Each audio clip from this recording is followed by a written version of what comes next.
사랑하리라. 나는 너를 사랑하리라.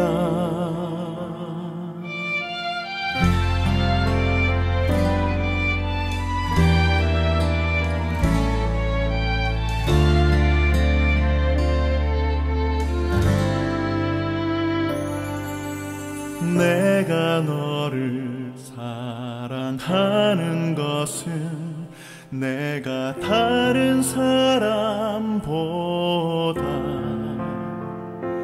나서가 아니라 내가 너를 사랑하는데 내가 너를 사랑하는데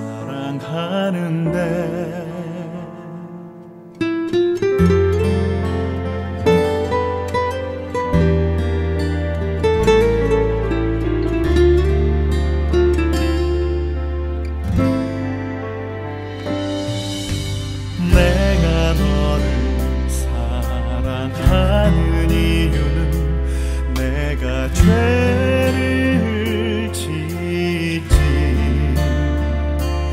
않아서가 아니라 내가 너를 못 잊어하고 사랑하는 까닭은 내가 너를 영원히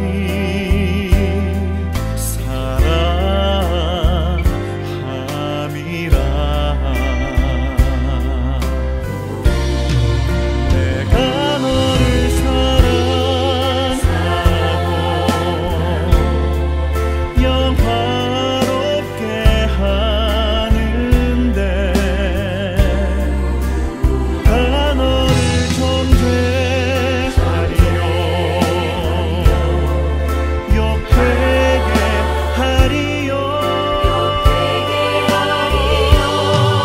아무도 너를 만질 수 없음은 내가 너를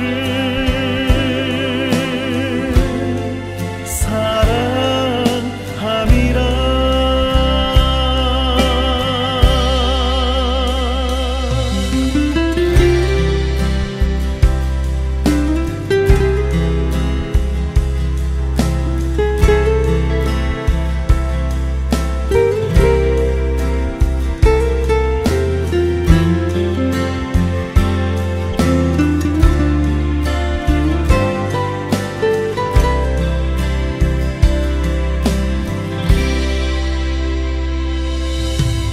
내가 너를 사랑하는 이유는 내가 죄를 짓지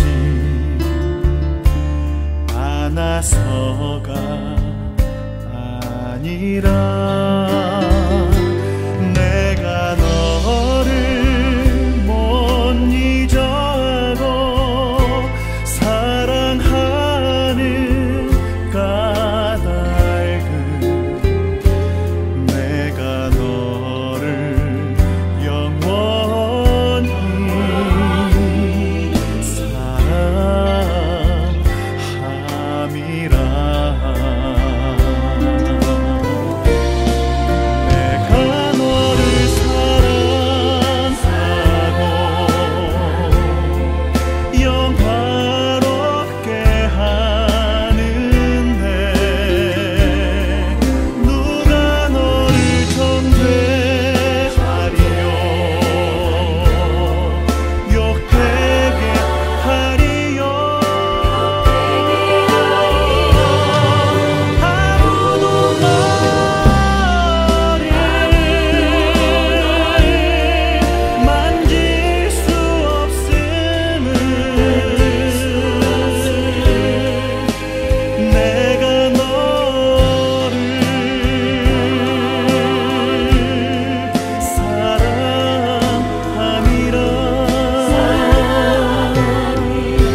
창세기 30장 9절부터 13절까지 말씀입니다.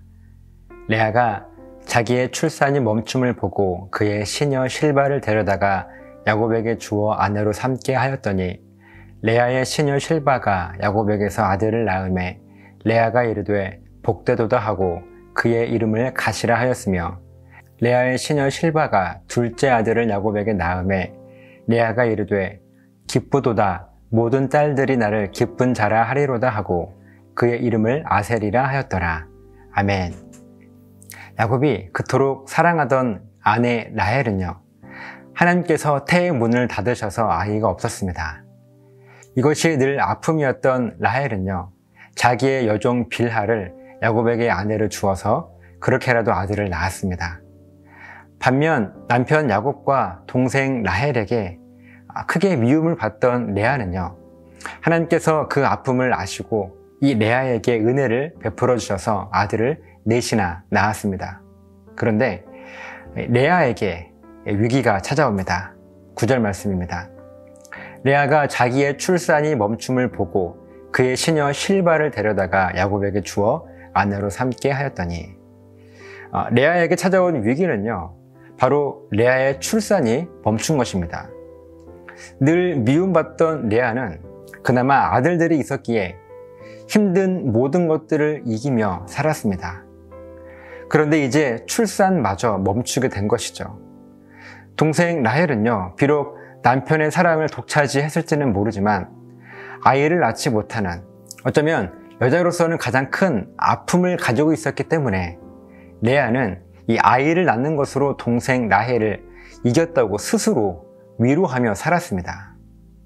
레아는 자기의 출산이 멈춤으로 자기가 가지고 있는 가장 큰 무기라고 생각했던 것이 이제 사라지게 된 것이죠.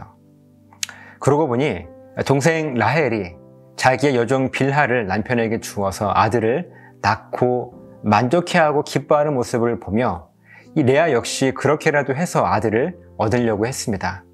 그래서 레아의 여종 실바를 야곱에게 아내로 주죠. 그렇게 10절부터 13절까지 말씀을 보면요, 야곱은 레아의 여종 실바를 통해서 갓과 아셀 두 아들을 낳습니다. 바로 앞에서 라헬이 자기의 여종을 통해서 아들을 낳은 모습과 다르지 않죠. 똑같습니다.